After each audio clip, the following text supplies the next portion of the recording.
Evening. Better get the agenda in front of me. Like to call, no, I got it. I'd like to call the order of the January 15th Falmouth Planning Board to order. The first thing on our agenda tonight is the minutes from January 8th. Mr. Secretary. Mr. Chairman, I recommend approval of the minutes of January 8th, 2019 as corrected. I'll second. All in favor? Aye. Mr. Chairman, Yes, I'd like to thank the minute taker for expanding the minutes as we had asked.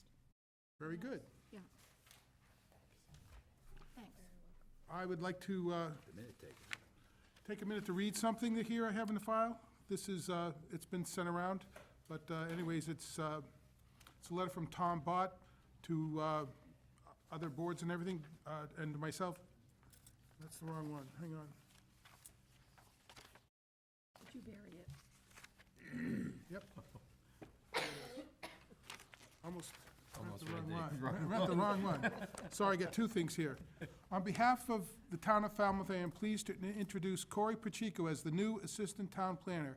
Mr. Pacheco was selected from a very competitive group of applicants. Corey was hired in 2014 as a Community Development Planner, a part-time position that will be advertising shortly. He has worked as the acting Assistant Town Planner over the past 3 years.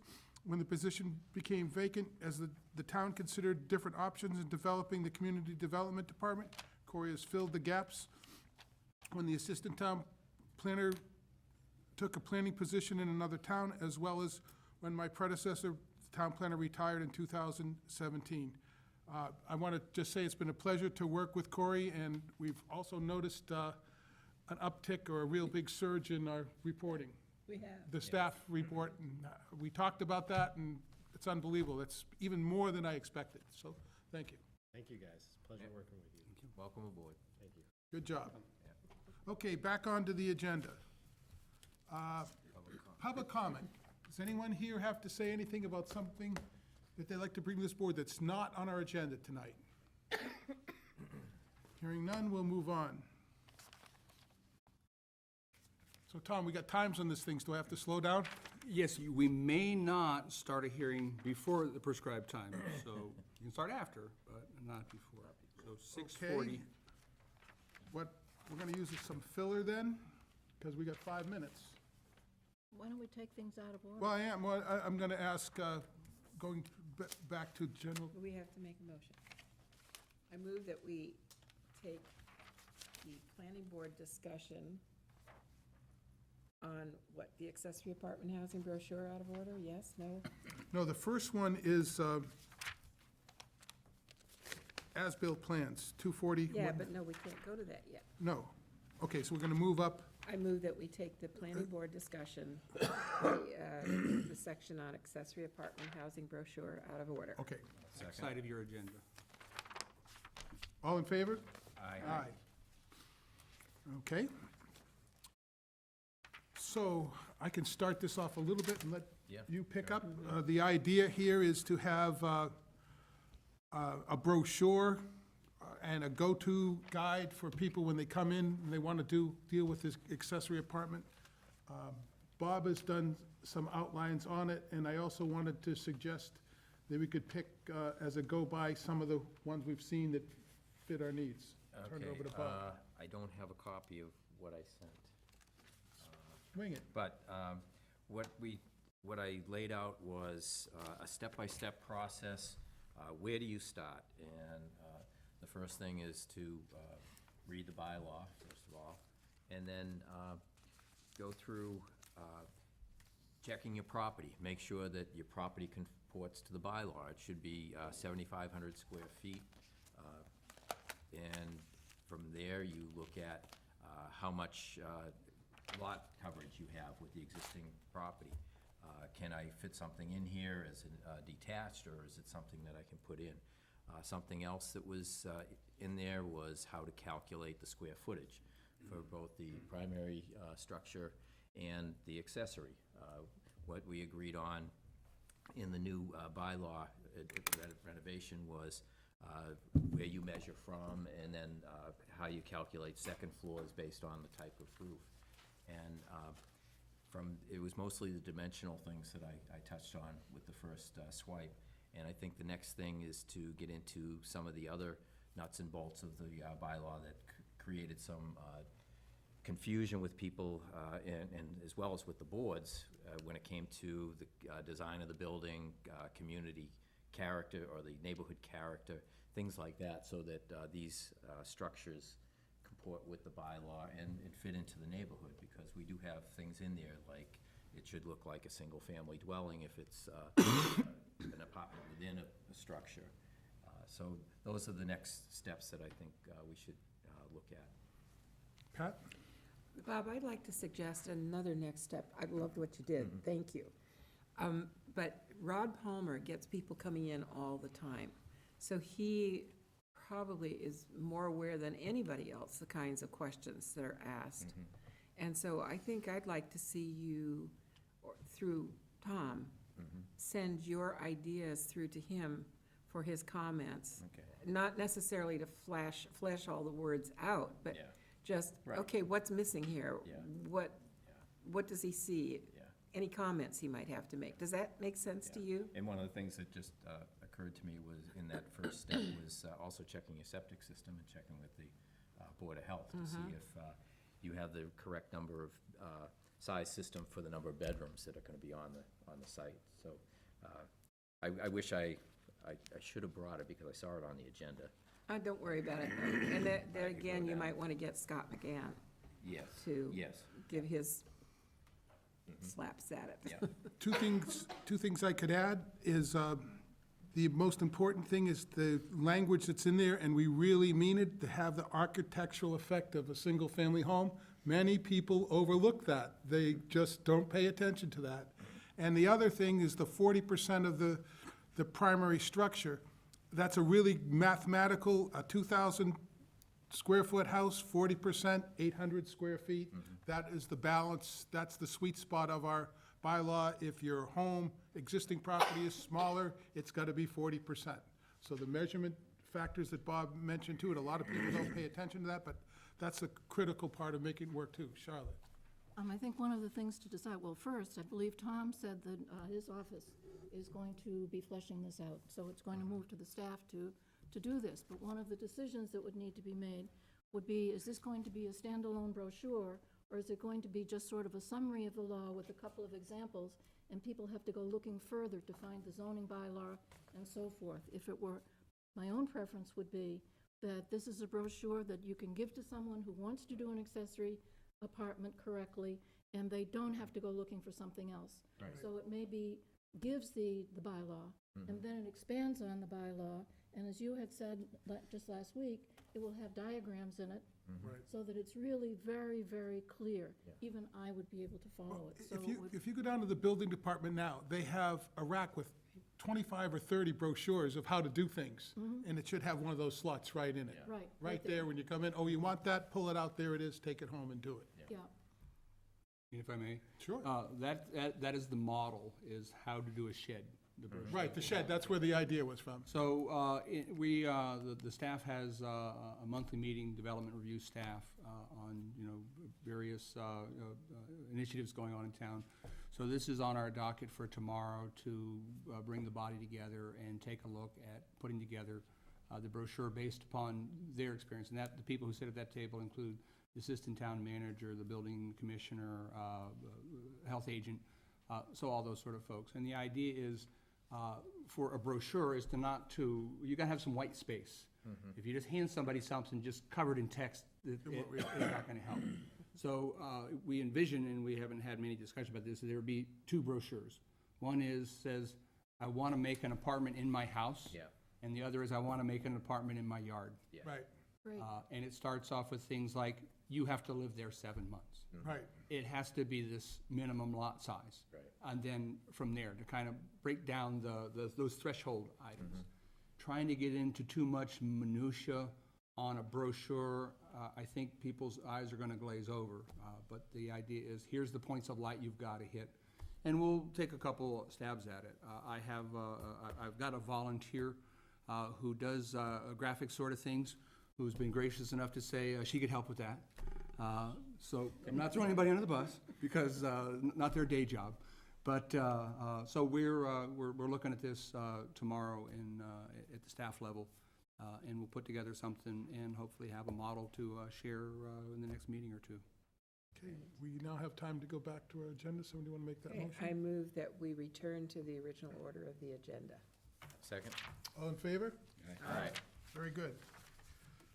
Planning Board zoning articles for spring 2019 meeting. First one, 240-193 as-built plans. If I may. Please, take it away. And I really like the way this is presented too. This is nice. Well, and let me say that that document that you have in your hands, which is essentially the PowerPoint slides, when I walked in to load things on the computer, none of those screens were working, which is not how we want to start off a meeting. So I made a call to our IT guy, or an email to our IT director, Greg Banworth, who called me back. He said perhaps we should check with Jeff at PAC TV when he gets here. Jeff walked in the door as I was talking to Greg. I'm like, we got this issue. So Jeff saved the day, working through the phone, through FaceTime with Greg to get our screens up. So many props to the folks at FCTV. Also not their day job, fixing our computer issues here. So it's been a team effort all around. So where we left off at our last hearing, we introduced the potential zoning amendments. Attorney Ment had some suggestions, And so we've done what we can to incorporate those in to the bylaw. So this is an as-built plan required prior to occupancy. The initial language was that no certificate of occupancy will be issued until an as-built plan by a registered land surveyor, professional engineer, or registered landscape architect had been submitted and verified by the planning board designee within 7 days of the as-built submittal that conditions of approval have been met. So the text you see here in the bold blue is what I got from Attorney Ament this afternoon. It said, but for reasonable cause, such as coordination with other work, seasonability, or approved project phasing, comma, the planning board or its designee may authorize issuance of a certificate of occupation or temporary or partial certificate of occupation, comma, where the required work, comma, or phase thereof, comma, is substantially complete, comma, and where satisfaction of all remaining conditions of approval is adequately assured by a recorded covenant, comma, an adequate bond, comma, or another performance guarantee. That's a lot of words to say. If the seasons happen, if somebody else couldn't get to the site and things are substantially complete, someone could post a bond, a surety, much like we do for a subdivision, to ensure that that work is complete. And if I mischaracterized anything, Bob, please let me know. Okay, Can I well, make a grammatical correction? You are that person. Okay, the black, after the word met, it should be a period, and then but should be capital, because that's a whole other sentence. Very well. Paul, Yeah, I'm not too sure about this, because if a project is substantially complete, by the time you get a recorded covenant or a bond and everything, wouldn't the project be complete? I mean, some of those things are pretty onerous. By the time you get a recorded covenant, you're just delaying the whole process. Is that a satisfactory way of doing this? Well, in the case of subdivision control, there are 3 documents that you can provide for subdivision control to ensure surety. In the case of site plan, there isn't. So the town could say, you got $10,000 worth of work to be done, cut us a check for $10,000, we'll put it into escrow, that be that other performance guarantee. But I think trying to get a bond from a bond company, the time might take you to do that. Some erstwhile contractor could fix that. I think one of the questions that came up is, if there was a landscaping issue, everything's done, but the landscaping's not in because the ground is frozen, how do we deal with things like that?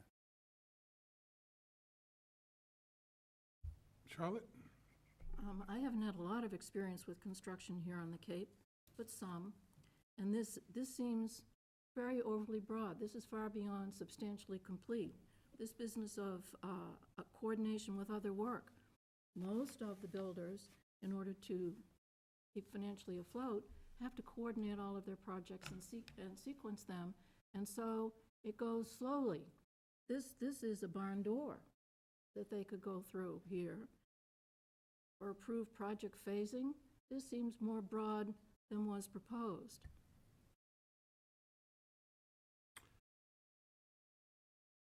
The idea was to not give the certificate of occupancy until it's substantially complete. Mr. Ament, you'd like to add something?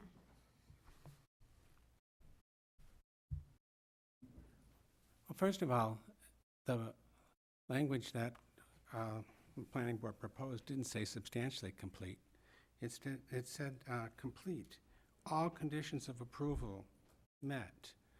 So there wasn't any flexibility in that language. Take a project that involves several buildings.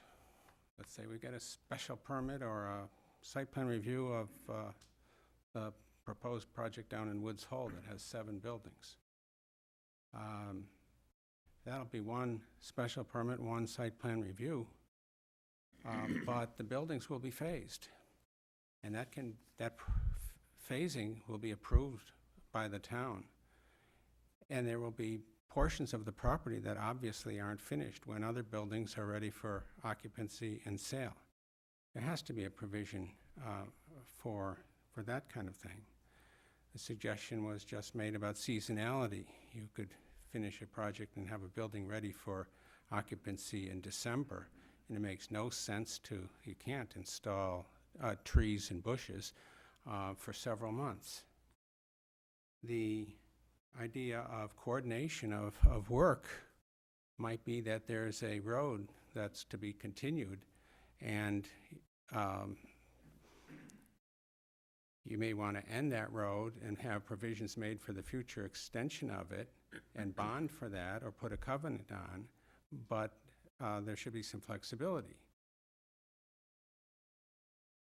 This door to flexibility is only as wide as the planning board allows it to be, because this says that the planning board can authorize the issuance of a temporary occupancy certificate or a partial certificate, or if a building is complete, a certificate of occupancy, but subject to the posting of bond, which can be done very quickly. And you can also foresee these problems coming up. You can know in October you're not going to be able to get your landscaping done, but you're ready to occupy the building in December or January, and there'd be a reason to arrange with the planning board by coming before the planning board to ask for a resolution of it. This only gives the planning board the flexibility to deal with situations instead of tying your hands and having people say, this bylaw doesn't make any sense, that you're prohibiting occupancy under all sorts of circumstances. I'm always surprised at the reluctance of town boards to accept flexibility that they have control of, and to accept the power to grant waivers when appropriate. May I reply? Sure. I didn't mean that substantially complete had been in the original proposal. It was that you proposed that you would think up some language, so it would be substantially complete. That would be added. But these, where you've enumerated some but not all of the reasons that might happen, I think it removes flexibility as much as adds it, because by listing them, it could be read to exclude the ones that aren't listed.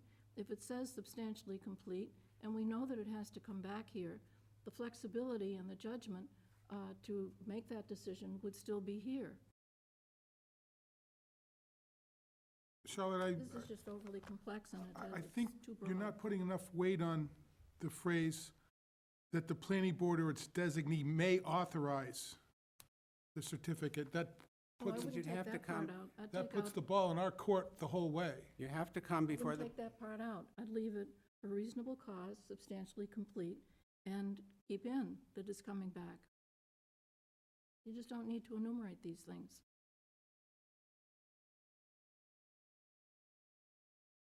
you're saying you don't think you need to have the examples? I think the examples limit it more than explain it, and I Well, don't think they it add isn't a extra limitation. flexibility. I think they add opportunities for premature occupancy. That if you do not give as many as these, more will get done more quickly. If you're going to leave it wide open for coordination with other work and approved phasing, it will go more slowly. But that judgment's in our hands. Mhm. And If we don't like it, we don't do it. So I think we have total control. And don't you think that language is a guide to the planning board as to the types of situations? Now, there may be others, of course, but those come to The quickly to mind. landscaping this time of year is a perfect example. So is blacktop in some areas. You may have a section of it where the plants are closed down, and they don't open up for 4 months, and you're gonna shut the whole project down? So to have the flexibility in You're our... not going to shut the project down. It would say for reasonable cause, and they could come back and we could decide as a So you're just saying reasonable leave reasonable cause and don't identify it. I get your point. cause. Right. He's trying to be more clear. So it gives us even more flexibility your way, I guess, if you look at it that way. We'll have some discussion. I just want to add, it does say such as those reasons. You can also say such as, but without limitation implied or intended. You can make it clear. I think what happens is you don't have a definition of what reasonable cause is, and this helps, I think, to explain and captures probably the most typical reasons one would need to come before you. That's all. John, you got anything to add down there? You're in this Sure. position from time No, to time. I can understand wanting some flexibility. A couple of questions. Tom, have you heard from any other attorneys regarding this proposal No, sir, I have this not. week? Okay. And what was the impetus for this in the first place? This came from the building commissioner, who said, we do inspections for construction, but we don't do inspections for sites. So this is specific to site plans, not for subdivisions, where they can't guarantee that the conditions of the site plan are put in place, that the catch basins where they're supposed to be at, parking lanes and things like that, typically more of an engineering review. So I think an example might be the urgent care that got approved this past year by this board. And I know they're open for business now, but if they wanted to get an occupancy permit from the building department in February, and they hadn't put the second coat of asphalt on the parking lot, or they hadn't completed all their landscaping, that would not have held up their occupancy permit, I don't believe. They would have still received their, I don't think the building department has said, if you don't have all your plantings, then you don't get an occupancy permit in the past. They have in Barnstable. Well, Yeah. but we're in Falmouth. Yeah, I and know. I don't think it's been withheld. Yeah. So I think that this is to help strengthen the building department's being able to issue or not issue an occupancy permit. So I think we should just double check with Rod. I think I'm correct in what I'm saying. I don't think he would have withheld the occupancy permit for a couple of factors like that, because the building itself is completed. Oh, Mike might have something to say, but. Mr. Borselli, and then Paul? Thank you, Mr. Chairman. I think this is very well written, and I would support this as a citizen of the town of Falmouth. But as a local engineer, I would like to give you another example of a situation where this is a fail-safe in the whole review authority within the town as it relates to certificates of occupancy. And that is, there's a process where when you review a site plan, there's referrals to the town engineering department, and they give a referral if, you know, they talk about the dimensions, the driveway accesses onto public roads. They have an opportunity to comment about the engineering aspects. And they often make comments to you about how the entryway onto the roadway should be constructed. And they have a process where you need to apply for a street opening permit. There's no connection between a follow-up review by the engineering department and the building department to validate that the street opening was done in accordance with the engineering department. So there's cases where occupancy permits can be issued, and the town engineer never had an opportunity to see if what he recommended be done in his referral was in fact done, until he may drive by and discover that it wasn't done that way, and an occupancy permit has already been issued. So it's another sort of safety net to support your town engineering department, because you would have the authority to review an as-built plan and verify that it was done according to the plan, which one would assume the plan was done according to what the town engineer wanted it, how he wanted it to be done. Do you see my point? I do, and I think it still works, because we would issue a temporary or partial certificate of occupancy and keep the heat on them until the next season or whatever the reason gets fixed. So they would stay under the gun to get it done. I think that's, the intent is to find some flexibility. I'm good with lots of language. I'm not one way or the other. And I think the Paul subdivision. was next, sorry. I cut you off, Paul, sorry. I don't necessarily agree with that, because the whole point of getting the as-bills is you want the as-bills done when the project is finished to get your certificate of occupancy. There's a certain amount of emphasis put on getting the project completed. By going forward and giving a temporary occupancy and then having a recorded covenant, there's no incentive to finish that in a timely fashion, unless there was some wording in there in the permit from the planning board that has to be done within a relevant period of time. Clearly, if it's landscaping, we know what that is. If it's a lot more substantial than that, that doesn't affect the occupancy itself, for example, some drainage work or something outside, it might take a lot longer. So I can live with this, but a little uncomfortable is that you give up the encouragement to finish in a timely fashion. Okay.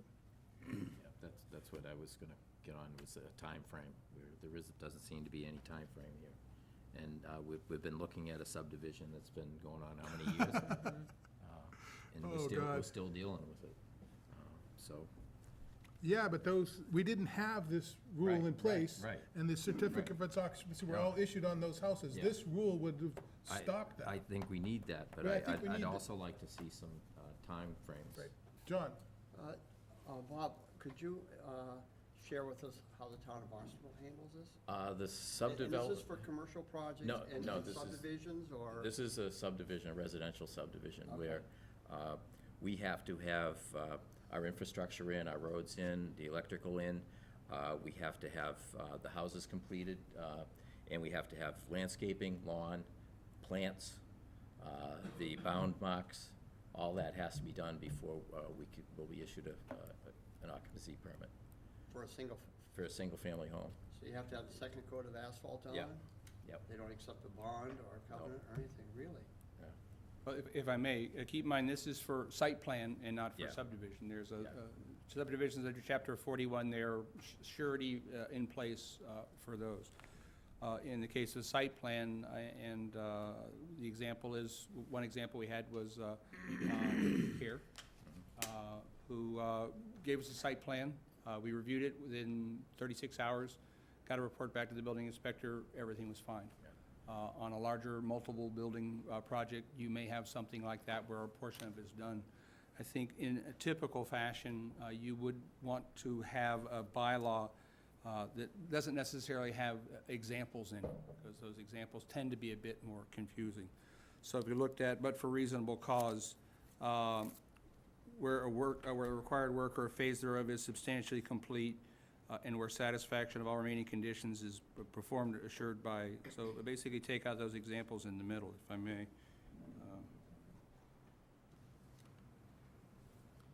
Could you just leave it as, but for reasonable cause? That's what he suggested. Yeah. But for reasonable cause, Planning board or its designee.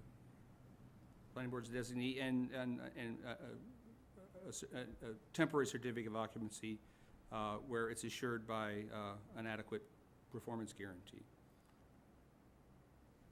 Is that working for you, Charlotte? Yes, I like that better. Do you want to address the timeframe issue? Well, the other thing was, I think, yes. Oh, yeah. That's easy. After substantially complete, you just put in within a stated time frame. What do you think, 90 days? No, because there are different time frames that may have to apply to different actions. So that's why within a stated time frame. Yeah. So Because if I they- may, Well, they'd well, have to tell us. When they ask for the extension, They they'd would give have us to the date, tell and we us. approve that date. I got Yes. that, that's fine. so if I may, while we are talking about some other matters on the agenda tonight, we'll take sort of a pen to this, And come back, mark some stuff up and chat about it in a little later in the evening, if that's fine with you? that's fine. Okay. So remove requirements for certified mail. There wasn't much debate about this, much discussion about that. So we are at the process where our bylaw requires us to send an email or a letter by certified mail to residents when 10 or fewer parcels of land are proposed. The state statute does not require a notification to abutters. It requires notification to abutting towns, to state agencies, to their planning agencies. So our provision of sending mails to the abutters is over and above what's required under law. We simply just want to remove the word certified mail, because the last time that we did this, we spent $700 extra in the time to put those certified mails on all those pieces of mail, to assure that abutters had received the mail that's not required by the state. So in this case, we're just removing that requirement that sent certified mail will still be mailing people abutters notices when appropriate. Charlotte, you good with that? I'm just going down the line. You want to come back later? You can. I'm sorry, I don't mean to put you, Paul, I'm just trying to check with everybody. Oh, there was a problem at town meeting with the explanations, and I think part of the explanation problem was a lack of clarity. And as I read this, it very much sounds like government language, but it's not necessarily as clear as it could be, because the reason we're doing this is so that it will accord with state law, and it will save money for the town. And if it begins that way and then keeps this explanation, at least you get the real reasons clearly stated up front. so it's as clear as it can be. So we'd like to have another crack at this. Tom, are you good with that? Well, I think that the bylaw language is not going to change. It's still going to say, No, no, no, not to change the bylaw, Tom. It's but about- the explanation. It's the explanation. And that is not due on Friday, so we have time to sort out those explanations. Ah, What's due for the warrant at the end of the week is the language that we are proposing. thank you. Pat? So this is something that I've been wondering since we started this discussion. I am presuming that we should take a vote to recommend this as printed to the warrant Correct. tonight. So should we do it one by one then, when we approve have of? to. Yeah, well, Yeah. this is what I'm saying right Yeah. now. Have to. So then I would move, Well, I think, no? we have a hearing, we want to check to see if anybody from the vast audience wants to. Does anybody here want to say anything about this? We're talking about That's the what you were public- talking the about, public- right? The public notice, yeah.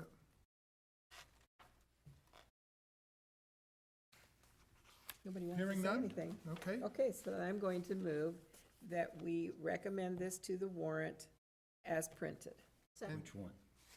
The certified mail, and continue to work on the explanation till we Yeah. get right. We have everybody time. happy. Okay? Did we vote on the as-built? We have not. No, we did not. can't. Going back to it. Okay. We decided to come I back don't to it. think so. I need, we got a motion and a second? We got a second? Yeah. All in favor? Aye. Okay. Next, 240-68, maximum setbacks from street frontage. Yes, at our last hearing a week ago, we had discussed the 30-foot setback and some of the confusion created where there was a 30-foot and a 35-foot setback noted in the ad.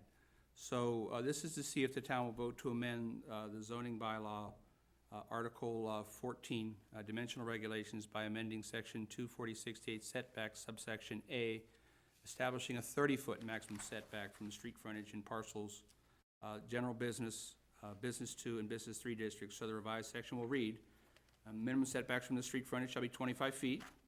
However, in general residence, business 2, and business 3, there should be a 30-foot maximum front setback with the following exceptions. The following exceptions in the bylaw are currently these 9 different exceptions. We're not amending those. I just wanted folks to know for context reasons what those following exceptions were. So in this case, staff's recommendation is 30 feet based on the setbacks. Built 2 lines, there's a 30-foot setback on the Marks Poorhouse. Once again, Mr. Ament had some comment for this and provided us some language today, which I have incorporated into the slide in front of you. So the original language was general residence, 35 feet maximum setback. Mr. Ament had suggested rewriting this to state, except as allowed by special permit in the general residence, business 2 and business 3 districts, there should be a 35-foot maximum front setback for other than single or two-family dwellings. Minimum setback from the street frontage shall be 25 feet with the following exceptions. I took a look at this, had a discussion with Corey as we talked about this, and I think Mr. Ament's concern was in the general residence district, there are residences, and those residents, those single-family residents, shouldn't be quite so close to the street. That a single-family or two-family residence should have some, maybe perhaps larger setback than 30 feet from the street. So the language that I proposed here is, however, in the general residence, business 2 and business 3 districts, there should be a 30-foot maximum front setback for uses other than single-family dwellings in the general residence district. Because right now, we allow residences in business 1, or business 2, and business 3, and light industrial. At some point, our business districts should sort of be catering to business development. So I'm a little hesitant to create an additional setback for a single-family residential use in a business district. Because frankly, I think our business districts should be where our businesses are at, and our residents should be where our residents should be at. And if we do multifamily in the Davis Straits areas and things like that, well, those clearly would not be single-family districts in those areas. As we get out to the margins, you'll see more of those single-family cottage types of things. So I'm fine with, from my own perspective, allowing some additional setbacks for single-family residential in the general residence district, because residence is right in the name of the zoning district. We've got business 2 and business 3. I think we should be not necessarily building houses in the areas that we've got sort of set aside for our commercial base. I have a question of a huge setback number just flashed through my mind. Isn't there like a 70-foot setback on West Falmouth Highway? Yes, when, this is the list of exceptions, which is, I tried to chart this, to sort of make break them all down into a chart. So where we are in this list of exceptions has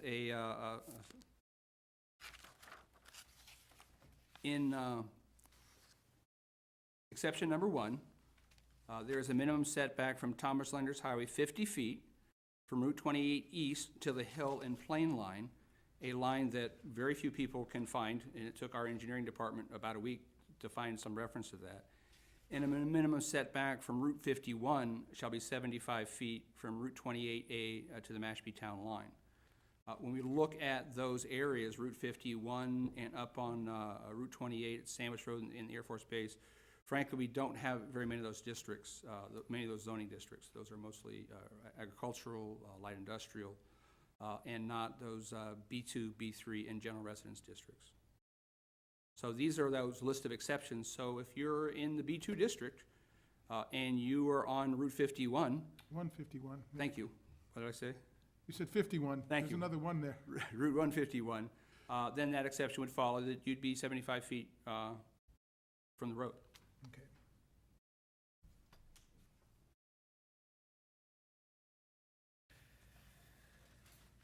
So staff's recommendation would be maintain the language, give an exemption for single or two-family dwellings that are in the general residential districts.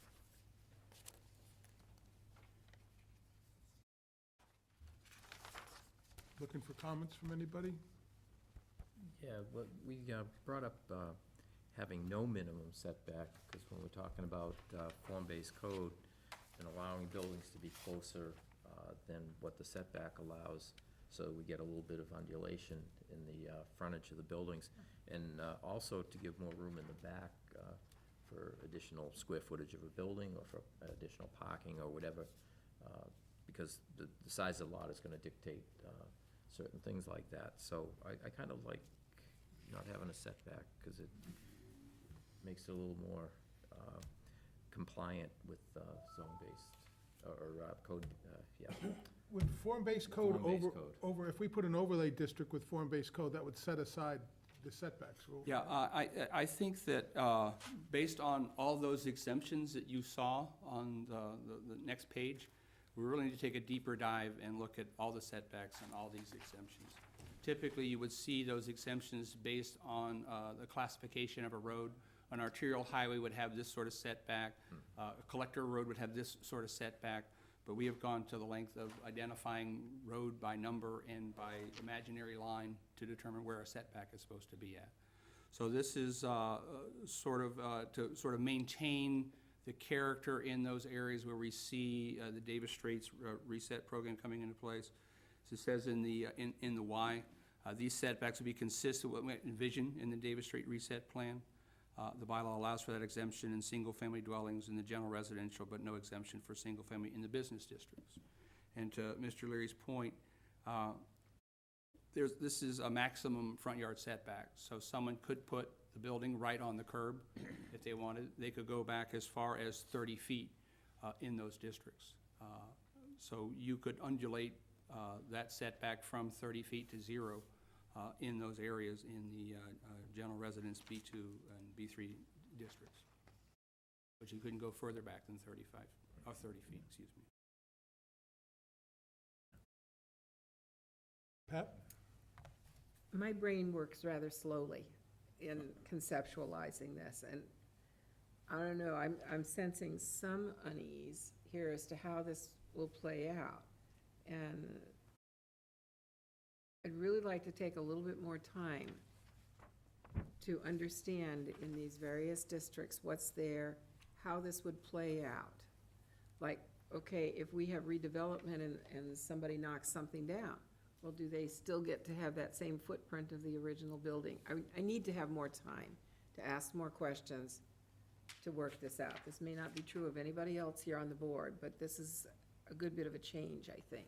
Well, we had talked about how the April town meeting is typically housekeeping, and this is a bit more than housekeeping, a bit of a lift. Right. And so we went into this with that caveat, that if it seemed like, okay, but if it's like, we should chat more, then I think we should chat more. I'd like to chat more. Charlotte? I like the idea of more chat, but I'd like to also say, under the staff recommended language, I don't think, at least it's not clear to me, maybe it's clear to everyone else.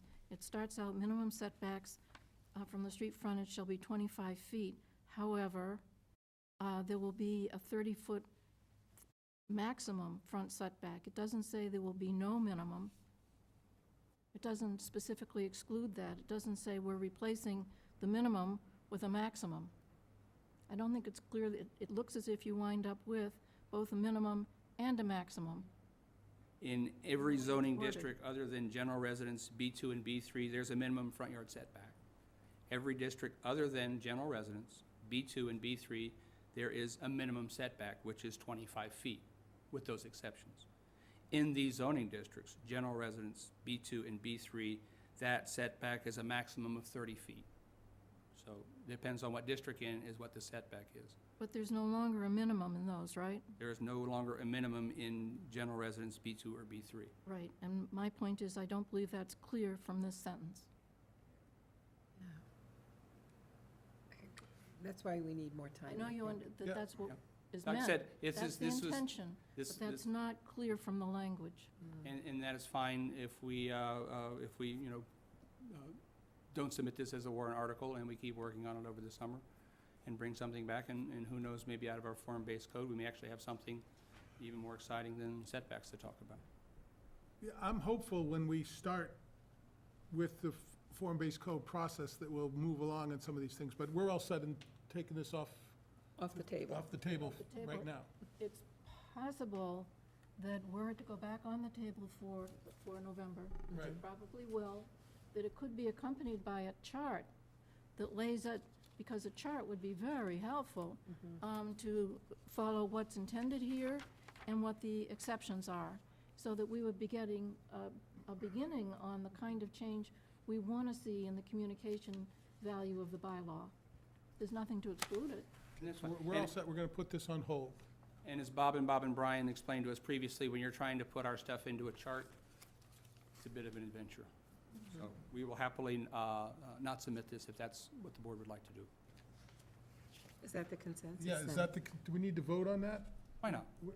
I don't know if we have Well, to vote. if we don't put it on the warrant, we don't have Yeah. a positive vote. It's not on the warrant, so we're not gonna have a vote. So we don't need to vote not to do it, right? That's my understanding. We will not be submitting that Okay. for the warrant. Okay. Now to one that's near and dear to all of our hearts, 240, 250, medical marijuana dispensaries. Why are we doing this again? Well, because we signed a host agreement with a entity that is not a not-for-profit. So our bylaw says, So we've already violated our own bylaw. well, we haven't permitted anything yet. We've just signed a host agreement. So originally, as the Department of Public Health has gone through their various iterations of what those regulations might be, they dropped the not-for-profit, I think, December 2017. So we started this off with a change in our bylaw to make sure that we got rid of this not-for-profit, so the folks we have a host agreement with would have no hurdles, no inconsistencies with the state regulations and the town regulations. So our bylaw says our bylaw will be consistent with the regulations by the Massachusetts Department of Public Health. That consistency includes not requiring a not-for-profit to be a medical marijuana distributor.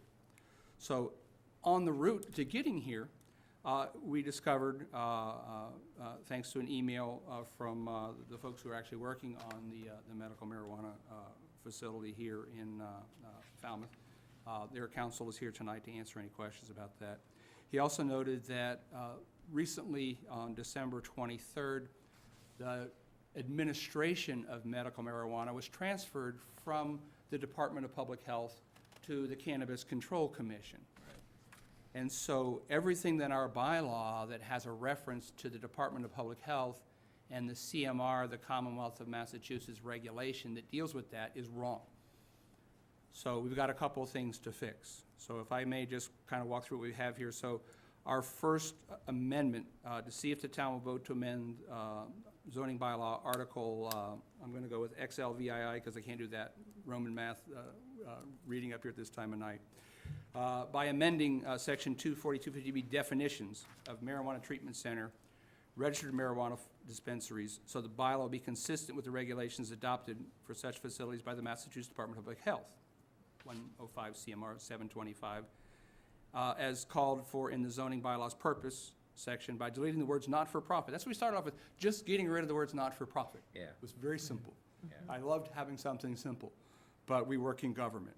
And so now we need to eliminate that, and we're now noting that the transfer and administration oversight is by the Cannabis Control Commission. So the definition would say, to Mr. Drewley's point, that this is a medical marijuana treatment center. We've added the word medical. An entity registered under the Cannabis Control Commission, previously 105 CMR 725-100, that acquires, cultivates, possesses, processes, transfers, transports, sells, distributes, dispenses, or administers marijuana, products containing marijuana, including developments of related marijuana-infused product, which apparently is an MIP, related supplies or educational materials to registered quality patients and their registered personal caregivers. So this is what our new bylaw will look like. We're striking not-for-profit, we're adding Cannabis Control Commission, and we're changing this CMR. Very simple. And that's what we've advertised, and that's pretty crystal clear about medical marijuana. To go on for a couple more moments, one of the things that Mr. Drewley had also asked about, he'd gotten some calls from people, could this become a recreational marijuana? Well, no, because in our bylaws, we have two things to prevent medical from becoming recreational. In our general bylaws, there is article or section 156-15 marijuana establishments that basically says sale of medical marijuana, anything but sale of medical marijuana is prohibited. And then in our zoning bylaws, section 240-18 under uses prohibited, it has that medical marijuana treatment centers on all types are defined in this Massachusetts General Law 94G to include marijuana cultivators, marijuana testing facilities, marijuana products, marijuana retailers, or other products limited licensed marijuana-related products shall be prohibited within all zoning districts. So we've got two things that keep something that's not medical marijuana from becoming recreational marijuana. John? So if we present this to town meeting and town meeting votes it down, what happens? If town meeting votes it down, that we have to have a not-for-profit. Well, we're asking to amend a Correct, bylaw, right? correct. What if town meeting votes it down? If I may, I would like to defer to Justin to give his insight as to how he's the attorney for these folks. He's been much more in the weeds with, I know, I tried to help myself, with the regulatory framework. So if that's fine with the board. Would you like to address this for us? So, Justin Lundberg, Nature's Remedy, Massachusetts. So it would be our position that there really wouldn't be any effect on our application if the town voted it down. The bylaw in the definitional section defines a medical marijuana treatment center as a not-for-profit entity, but when you folks vote on the special permit, that's not one of the criteria that's outlined in the bylaws that you would need to vote on, that we're not-for-profit. The purpose of your bylaw, the stated purpose, when it was drafted, was that it was going to conform to the rules of the Department of Public Health. At one time, when your bylaw was drafted, the Department of Public Health called for all of our facilities to be not-for-profit. They changed that, So all of the facilities changed. Everybody, most everybody in the state changed their facility type to a for-profit. So your bylaws are now inconsistent with the DPH guidelines, which are now the CCC guidelines, because the Cannabis Control Commission took over oversight for the DPH a few weeks ago. So our position, my position would be that the intent of your bylaws was to be consistent with the DPH. The DPH no longer requires entities to be not-for-profit, and thereby we could apply. And you folks could go through the special permit criteria. If you determine that you would vote in favor of our special permit, you would not take into account that we're a for-profit or not-for-profit. Our entity formation wouldn't be something that you would take into account. But you would take into account all of the other aspects of your bylaw, as far as safety, security, parking, everything else would apply. So I guess my answer would be, I don't know that the vote is critical to us, aside from the fact it is an inconsistency in the bylaw. And, you know, as Tom pointed out, there's a few more inconsistencies in the bylaw, because when the CCC took over from the DPH, all of the code numbering changed. And so my suggestion when I saw that you folks were doing this would be to go and create the correct code references in your bylaw if you're already messing with this section.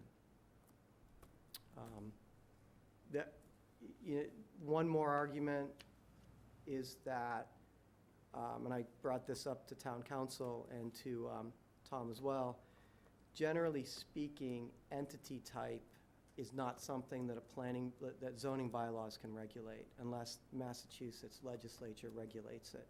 So zoning is typically concerned with use, how land is going to be used. It's not typically concerned with who owns, the ownership structure of who owns the land. And there's some well-settled cases on that. So at the point the bylaw was drafted, it was perfectly in line with state code that we were supposed to be nonprofit. That has since changed.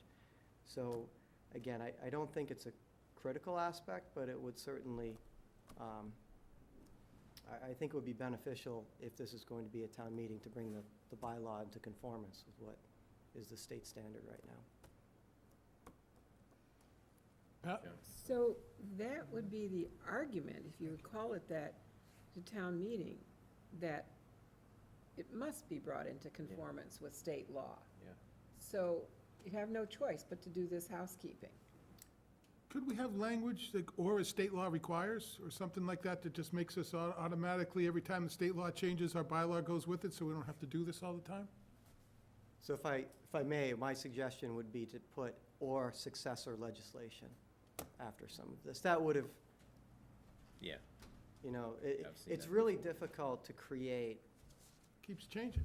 Right. And it's going to change. Right now, what I'm telling you today might be slightly different 6 months from now, because the CCC is now, basically what the Cannabis Control Commission did is they imported all the DPH's regulations, and they've gone through it, and they've proposed modifications of it in some areas. And so I think the main points in your bylaws are probably going to stay the same, because the only call-outs that your bylaws contain are very common, right? They call out the security systems, they call out the advertising, the signage, which are all things we have to comply with anyway, and those probably aren't going to change. And if they do change, it probably won't be the new section number. So I think the section numbers we have now are going to be pretty consistent. Charlotte, you had something? I think our issue with it could be that the titling change requirement from not-for-profit for medical marijuana, which is the title you've given to the warrant article, that's more provocative than it needs to be. If it were amend the medical marijuana bylaw to be consistent with Massachusetts regulations, it lowers the temperature of the whole That's a good point. transaction. We're not changing a requirement, we're just amending it to be consistent with the state. And were we to accept these recommendations, which sound sensible, to fix up the code at the same time, it still fits under amending it to be consistent. John? So I wasn't there, but I'm pretty certain when town meeting approved what we have currently, the concern was by adding not-for-profit meant that it would never be recreational marijuana sold in the town of Falmouth.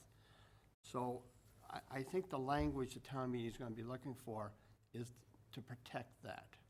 Does this, using medical marijuana in the bylaw offer that type of protection, do you think?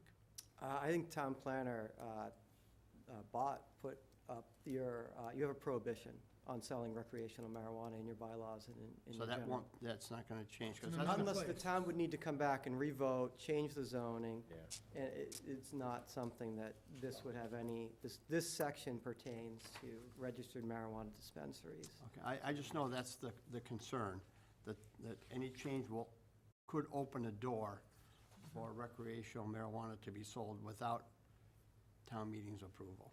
Yeah, so I mean, I think you know, I would definitely put in the advertisement that this wouldn't, you know, when you're describing the article, I would probably add that so that the town understands that that isn't what this is doing. And again, if town meeting, no matter how this is written up, if town meeting were to reject this amendment, your position is that your facility could still open and do business under the current bylaw? Yes, so, and that actually depends on you all, though. So, as Tom knows, I spoke with your town's attorney today, or last Friday, and we exchanged a few emails, and I pointed out the progression that I just went through with you folks in regard to the purpose of your bylaw, in regard to how the state, courts have typically looked at towns trying to regulate the entity type. And his statement to me was that we can apply, and it would certainly be up to the planning board as to whether you granted the special permit, but he wouldn't stand in the way. I think that was pretty, and you spoke to him as well. So I don't think there's a legal reason why you would not be able to vote on this, but we still have to come before you. We would outline the argument, because we're more than likely going to be applying for our site plan prior to the town meeting. And so we're going to be here in the next month prior to the town meeting. So to us, the town meeting is a great belt and suspenders for April or May. But depending on how we're able to get our site plan together we might be here and done before that. Well, that's the real key point. You already have it done before town meeting, so it won't apply at all then, right? You're already be in. It would apply to anybody in the future. After you, yeah, It but for would- you. Right, and it would also, I mean, conceivably, yeah, I mean, I think your statement's accurate, yes. So some clarification language, and we're all ready to go? Yeah, Change typo. the titling of it You have on the title? from the change requirement for not-for-profit to amend the medical marijuana bylaw to be consistent with Massachusetts regulations.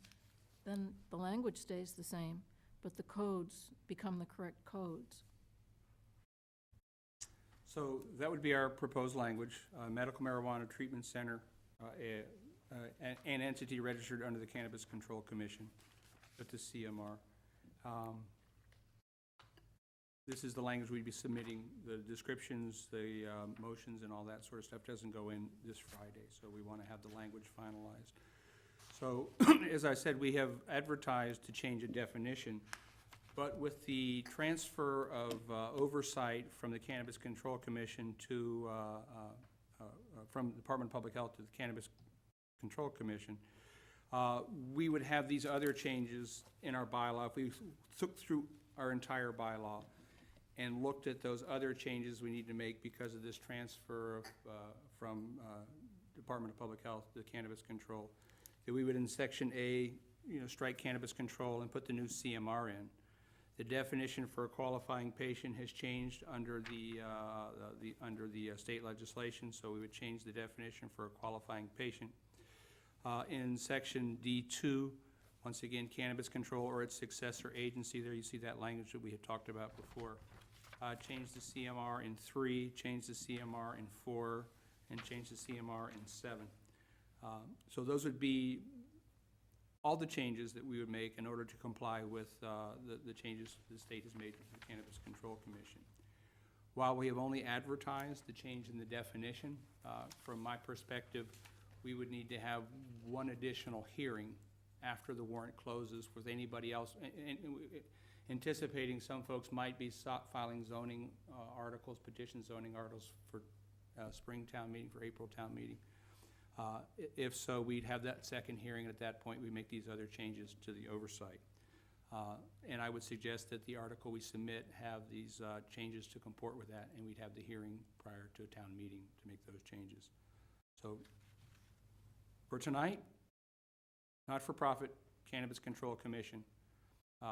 For the warrant, we would make all those changes, so our bylaw would have those new references to the Cannabis Control Commission. Bob? Could you just go back to the Y slide?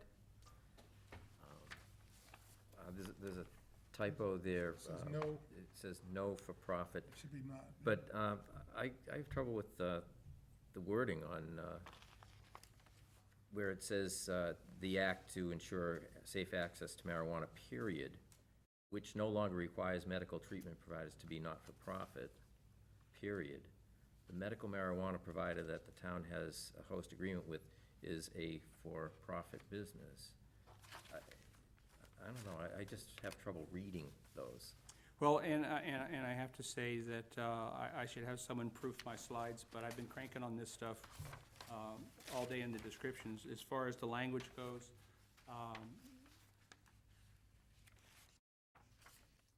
that language to go to town meeting, I think I got a slide that has all of them in here. No, I don't. So, we would delete the entry, not-for-profit, and reference Cannabis Control Commission. So that's our article for town meeting. Yeah. The first part. The second part would be making those other changes to the bylaw. So we would have cannabis control rather than Department of Public Health. Definition of qualified, and these are all what the state requirements are. So our bylaw would comport with the state's bylaw. So while our descriptions and our definitions need a little work, the language, I think, that we put together for this is pretty solid, because it's essentially just substituting out the old reference for the new reference.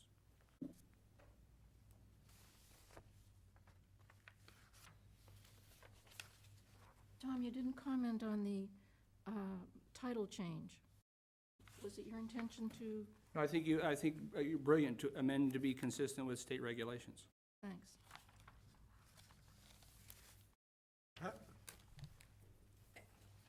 This, as John has pointed out, is gonna be a hot button at town meeting.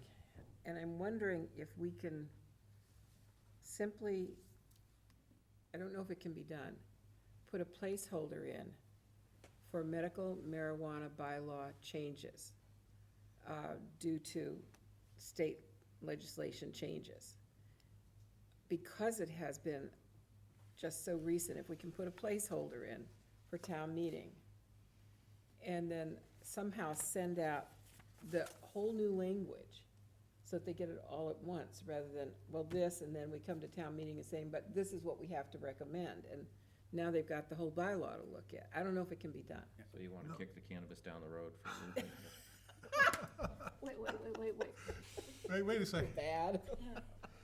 Well, Yeah. but we don't, I don't know, isn't that dangerous? I thought we I don't know. I thought we wanted to have, the problem we got this year is, once it's published, it's published. You know what I mean? And then that's what the town meeting members get in their warrant booklet. And I don't think we want to have that door open. I think when we publish it, you know, and. My recommendation would be Not more to exactly- come later. My recommendation would be exactly that, publish the changes that Okay. make us consistent with Yeah. the state regulations. And then we replace it with all the rest of the language. Wait, you're saying two different things. If we do what Jim says, what will go on the warrant Friday, if that's the deadline date, will be that slide right there, plus other With changes the change in needed. titles you recommended, With the change in title, with the other changes needed, in definitions. and definitions everywhere where they are, and it will be only explanatory material that's not there. That's correct. Everything that we're asking town meeting Yes. members to vote on, complete will be there. That was my point. That's Jim's point, and I agree with that point. So we will give them packages. This is, so the planning board's recommendation, assuming you make a favorable recommendation, would be as printed. Right, So from soup to nuts, 24250 to the end, these are the changes required to be consistent with state regulations.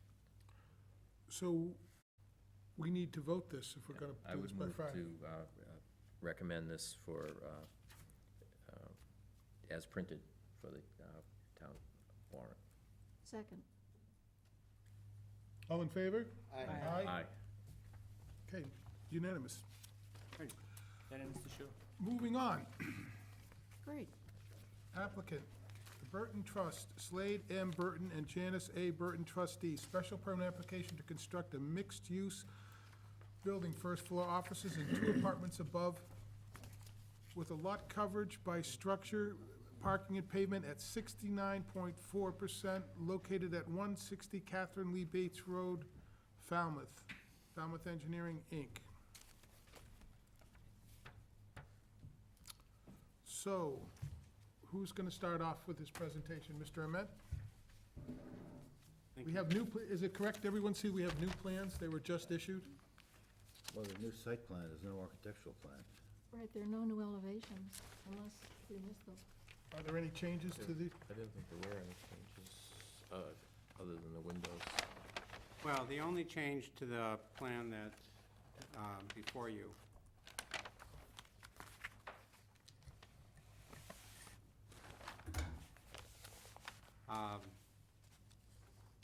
is at the Driveway.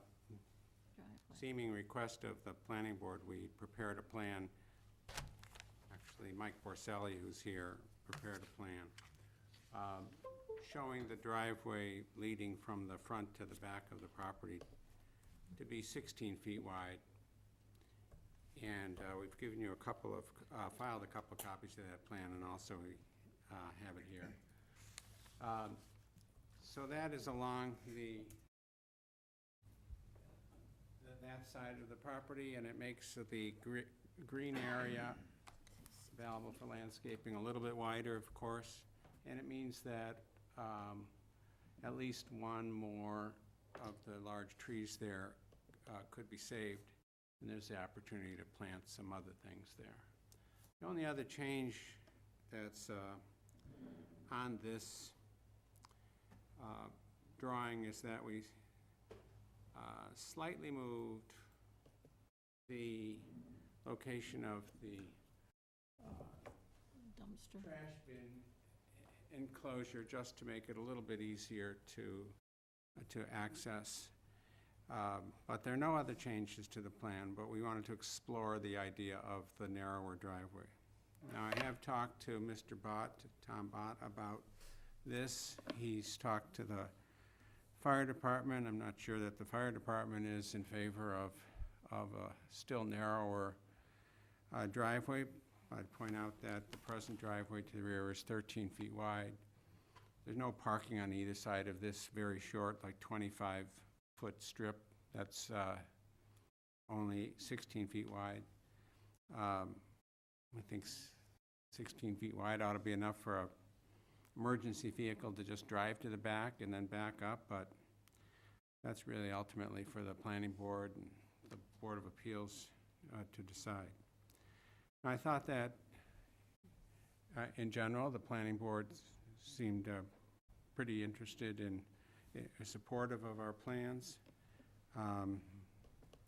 It's a mixed-use building in a Business 3 district. It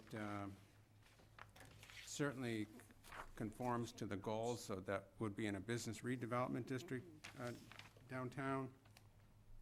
We're not decreasing the amount of parking that's available for business.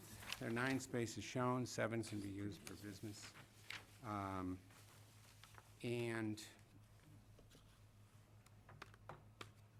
there is parking available in the vicinity of the site, on the streets and in public lots. So We think it's a good plan, and I thought that the planning board thought so as well, so we hope that you'd see fit to approve it, whether with a 16-foot driveway or 18 feet, really is up to you. Now, at the end of the last hearing, I did give to the chairman a copy of an option for the front facade of the building. So that's in your record. It does line up the windows as was suggested by staff. I have a couple more copies of it I can give you if you want to take a look at that. But that could be made part of your decision. Yeah, As do you you have said- one? I don't have what you gave me last week, but we did show it last week. I remember talking about it. Thank you. Okay, thanks. You moved the windows. Yeah. You remember that? Oh, great. That's really the only change, right? Better. Correct. I like the balance.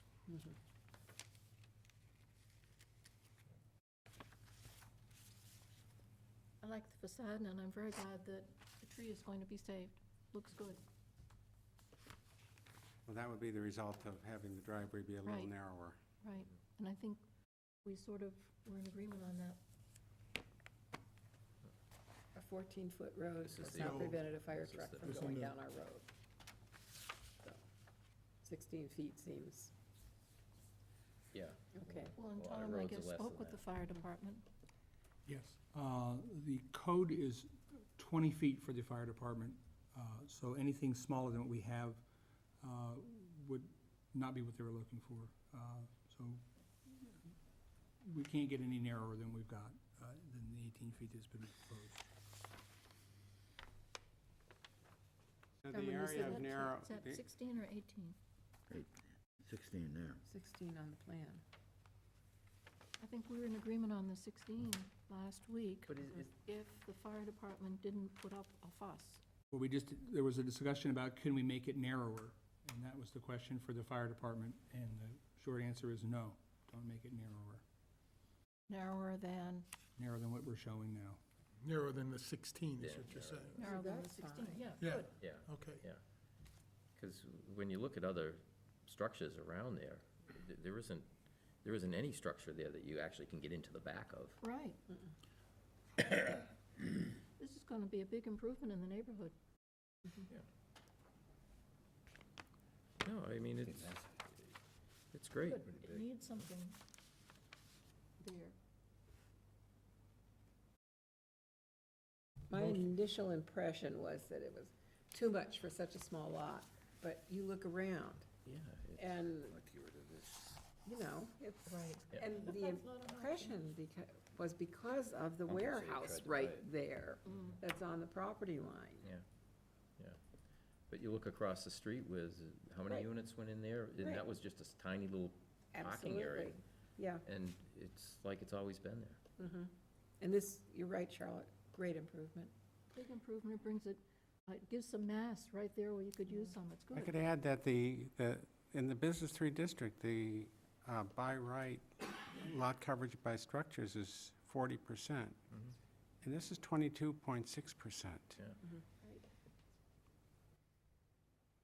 So even if we thought it was too much, they have the right to do it. But anyway, Yeah. so should we move to approve? We're, We certainly can. Move to approve as presented. Second. John? I still have a couple of comments. Go ahead. please. So last week, we also discussed in the back, the engineering department's referral that there be 24 feet to back up from the parking spaces, and you're showing 20 on the plan.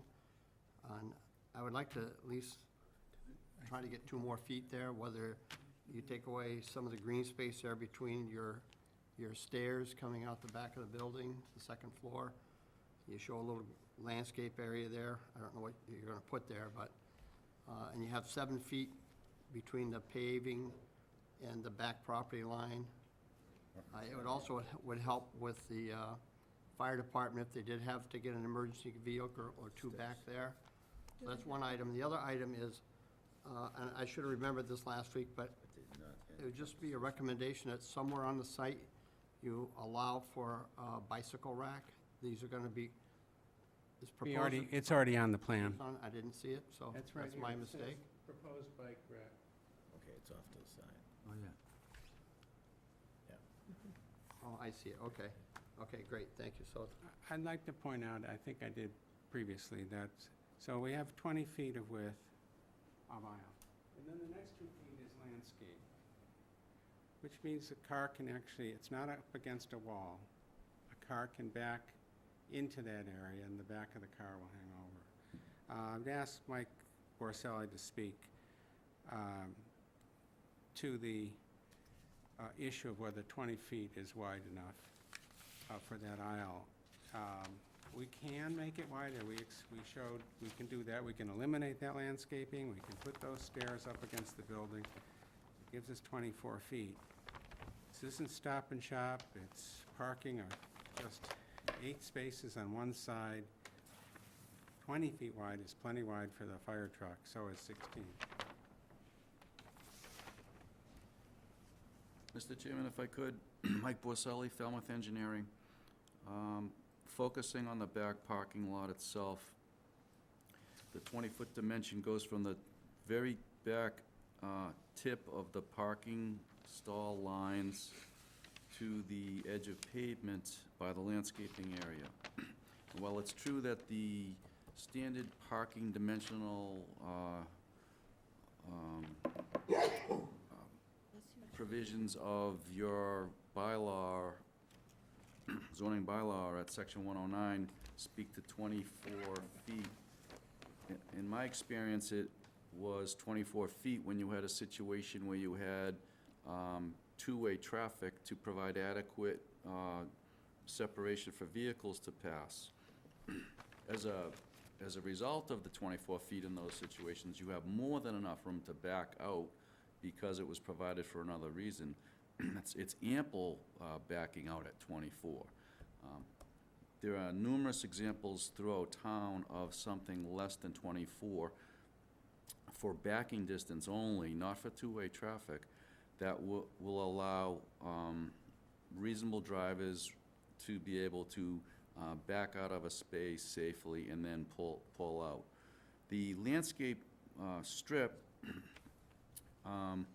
is low to the ground, so if you were backing out, you could theoretically back right to the tire till the tire hits that edge, and the overhang of the vehicle would still only be in the landscape area, so you're getting the added benefit of that clearance. If you were to narrow the landscape strip, and a person would then be tempted to back up until they felt the edge of the pavement, they may start to come into conflict with the stairs and the bumper on their vehicle. So, in my experience, in my opinion, that while not the ultimate luxurious area to back out, 20 feet is adequate, and it exists all over town. And with vehicles with the backup cameras now, too, it's a different ballgame. And backup alarms. Yeah. For the record, I have a 2018 Subaru. It has 12,000 miles on it. My backup camera is not working. Subaru, you hear me out there? You can't go there then. I know, I cannot. My eyesight's fine, though. I'm wearing these. Any- so I was Anything else? recommending a compromise of 22 feet. It's the applicant's building. If it's gonna be his problem, it's not gonna be my problem, but I was just citing what the town engineer had recommended, so.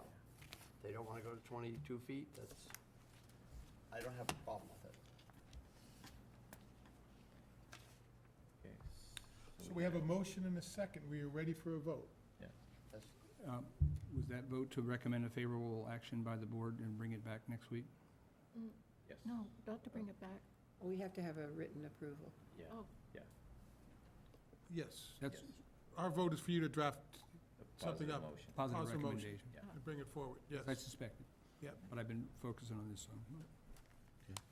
So do you want to vote on that, or they would just send that as a comment and you do it? I would say you typically vote to say favorable recommendation. We'll bring it in. We're going to vote a recommendation then that we get a favorable decision for next week. Okay. All in favor? Aye. Aye. Opposed? None? You're all set. Very good. Nice work, folks. We covered some good stuff there. We're coming back with a certificate of occupancy. Yes. Okay. We have to.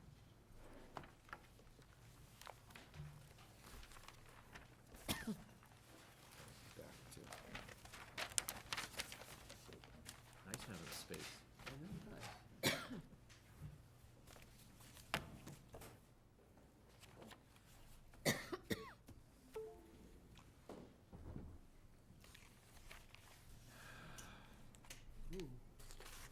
Meeting's over. Who's the gal who did she report? Oh, that Bryce? I think so. What's her name? What's her name?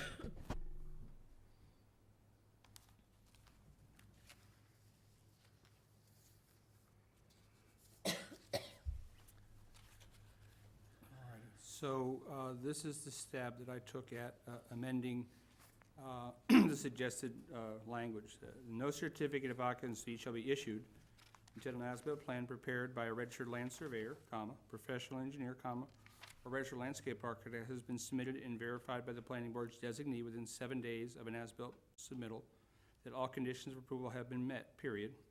But for reasonable cause, the planning board or its designee may authorize a temporary or partial certificate of occupancy where the required work is substantially complete and is adequately assured by a performance guarantee of the board's choosing. Yeah, that's, That allows us to decide, Time frame, everything. yeah, yeah. That gives total control. and like I Like said, that, one, Charlotte? one of the issues with surety for subdivisions is you don't have an option. You have to take one of the three the Right. developer offers you.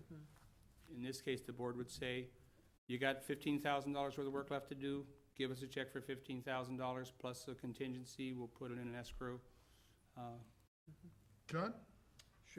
Should we also include the building commissioner, so maybe say, his designee may authorize the building commissioner to issue a temporary? Or do we not need that language?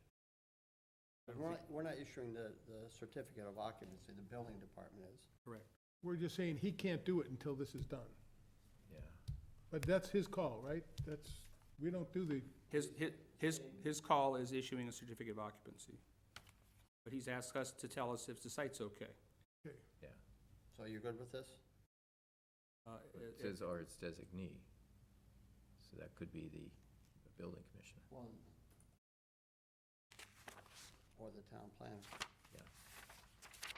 Or newly appointed assistant town planner. Yeah. The kids could, Tom, who do you assume is the planning board's designee? me, Yourself? I'm here all the time, talk to everybody, building commissioner.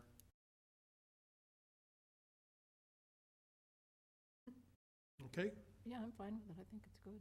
You okay, Pat? Oh, Charlotte had brought up that it is too open-ended and wondered if we should put after, what was it, substantially complete, within a stated time frame. Does anybody feel that's necessary to,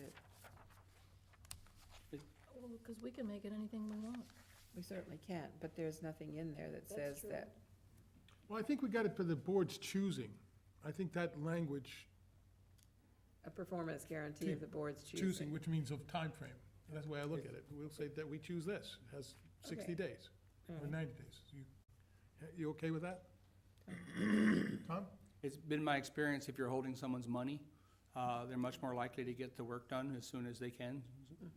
And usually, if we're looking at something like when we do performance bonds, typically we look at what that cost of the work to be done is, add a contingency to it.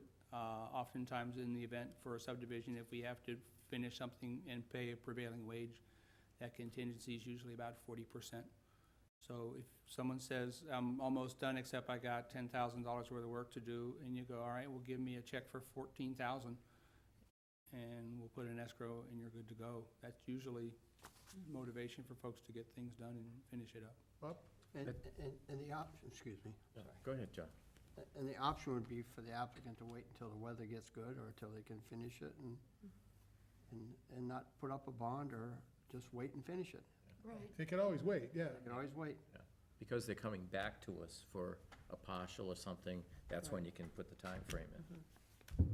That's the way I read it. Yeah. That we have those boards choosing. Right.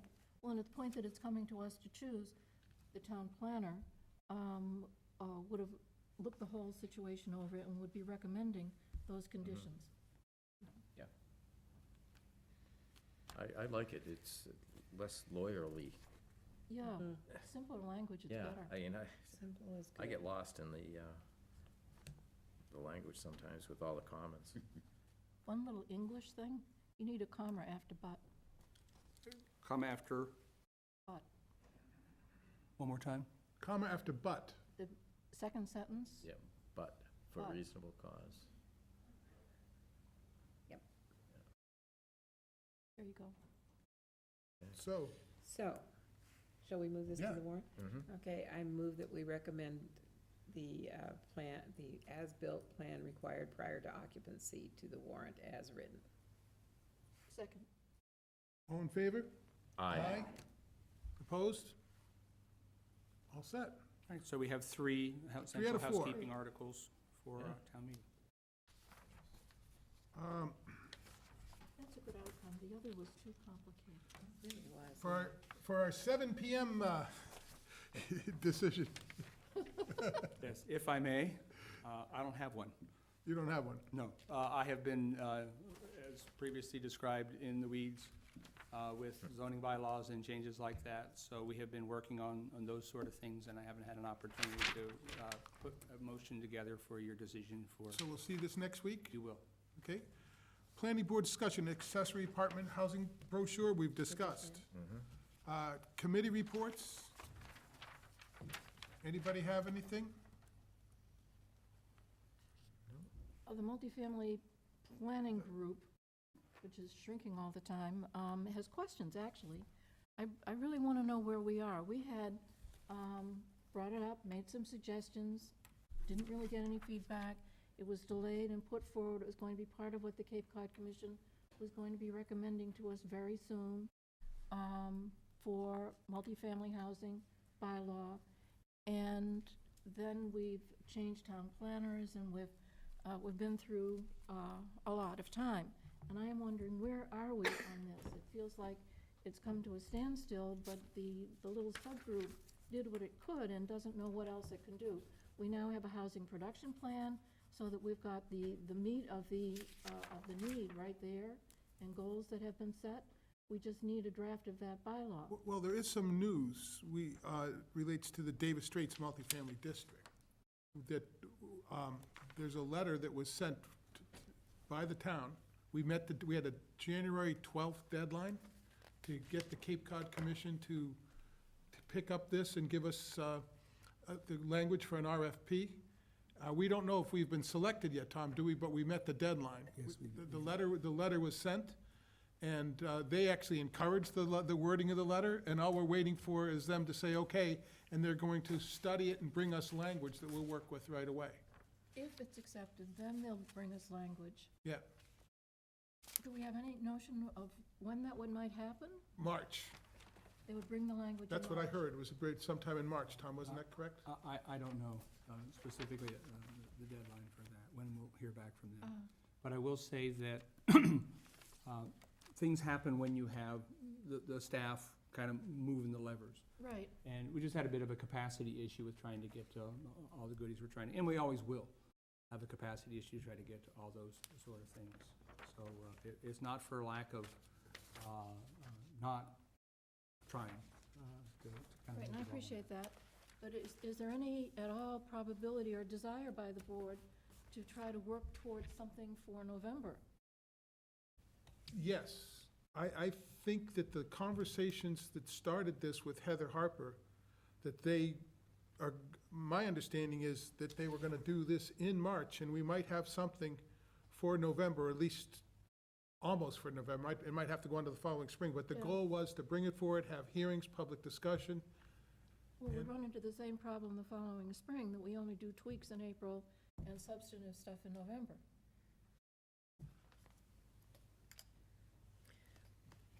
I would add to that, sometimes we have done some substantive stuff for the Springtown meeting, but it was because we couldn't complete it for the fall, but we're almost there. So we'll bring it to Springtown meeting. I'm just concerned that it dies on the vine. We won't let it, it's gonna stay on the agenda till it's done.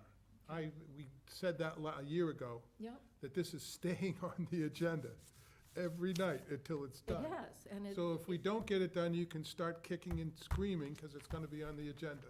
But I think we should give, tonight was a little scream. yeah, we should give the Cape Cod Commission a chance to see what they can produce and how that can help us. I'm anxious to see that language and grasp it and see where we can use it in other places. Right. You know, not just specifically to that one site, but understanding it across the whole town. Well, it'd be better if it comes forward in the context of the mixed-use development, Right. not just multifamily, but part of mixed-use development. That is the, It's more palatable and it's more understandable. so Charlotte, the change is not that we're not ignoring that subcommittee, the change is the Cape Cod Commission said they're gonna take the lead and help us start with this, and so we're just waiting for them to do that. That's the difference, Okay, okay? We have, nothing else has changed but that. thank you. And I kind of was involved in making that change. It was all coming from a conversation with Heather and then Tom and back and forth, so we didn't share it. We tried to bring it to this meeting and tell you about it, but that's how it happened. Good. Okay, so it's still there. Did you want to talk about Shivers Pond? I can talk about it, it's not part of. It's not on the committee. agenda. Well, it's a It's in committee. a committee? It's a committee. Well, you missed that opportunity. I'm kidding. Go ahead, Paul. It's not a committee. It is like a committee. It's a committee of one, Paul. Go ahead. It's a committee reports. It's on the Okay, this is not a committee, but It's a working group. Working group, whatever you call it. town manager signed a working group and asked Tom Bott to chair that, to look at the implementation of Phase 1 of the Shrivix Pond Trail. About 3.5 years ago, I made a conceptual plan to the Board of Selectmen. They were all in favor of it. To make a long story short, a small piece of land was purchased by 300 Committee, which they're willing to give to the town. And a study was done with CPC funding to look at all the different options. It was a multi-million-dollar study more than 2 years ago, and nothing happened. So we put together this committee to try to come up with a Phase 1 activity. And what we have now is a petition to put on the town meeting that you looked at earlier to do a portion of Phase 1, which would be vista clearing, some permitting to direct stormwater away from the pond, and permitting to look at a relocated viewing platform on the left side near where the 300 Committee parcel was. So that's moving forward, and hopefully we'll get a positive note at town meeting. Thank you for signing the petition. And if I may point out, that was just simply collecting signatures. The board was not having a discussion about a project, were they? No, it's not a committee, it's not a town. You're simply Planning board signing project. It's a petitions as independent registered thing. voters, Right. as I understand. Prior to the meeting. Tom's. Just Prior to the meeting. want to make Yeah, make that clear. It did not happen at our meeting. But an interesting note, it's in partial fulfillment of the Transportation Management Plan that was done in, 2014, 2015, that recommended the pathway all the way around Shivers Pond as part of reaching parking at the schools on a seasonal basis. So it fits in with other things It's a that are good there, point. as well as with the comprehensive plan. Well, if I can add one other thing too, one of the more important elements, aside from the safety issue of the current fishing platform, is a sidewalk on the north side of Kathy Lee Bates. There's room to put it inside the guardrail, and that would allow the students from Morse Pond and Lawrence School to walk back and forth in that area. And I was asked to brief the school superintendent last Monday, and she said she thought it was great. She's gonna write a letter of support, and she can see the other opportunities too. So there is a significant amount of support moving forward, and hopefully it'll be a positive result in town meeting in April. Thank you, Paul, for your work on that. I would like to direct all of you to avail yourself to the folder for general correspondence. Okay? There's a letter to both Tom and myself from Mark Cool Want to make sure you've all read it? Okay? I answered him and said, we've got to have the town council answer this question. That was my response to him. Did you have any response to him, Tom? I did not. I just said, sounds like a good idea, we gotta do whatever the town council says. So we need to forward, see if this is even our job. I'm not sure it is. So would will you take the ball and get this to the town council? I will, I believe he was copied on it initially, but. There it is, you're right, he's already there. So we just need an answer from him. And that's the way I've left it. I've said we're waiting to hear it.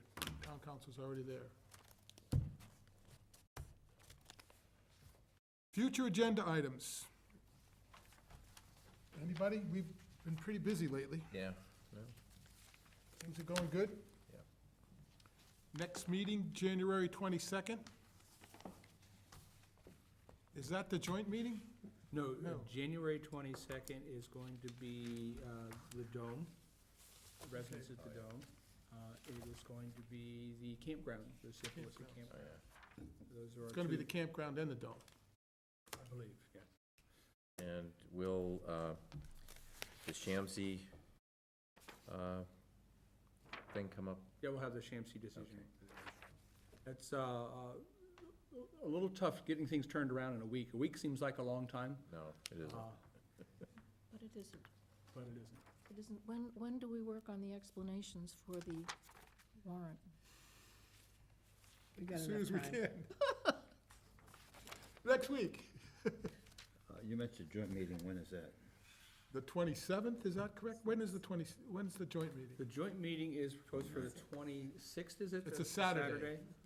It's a Saturday after the 22nd. It's at 8:30 in the morning at Falmouth Academy, where we met last time. Oh.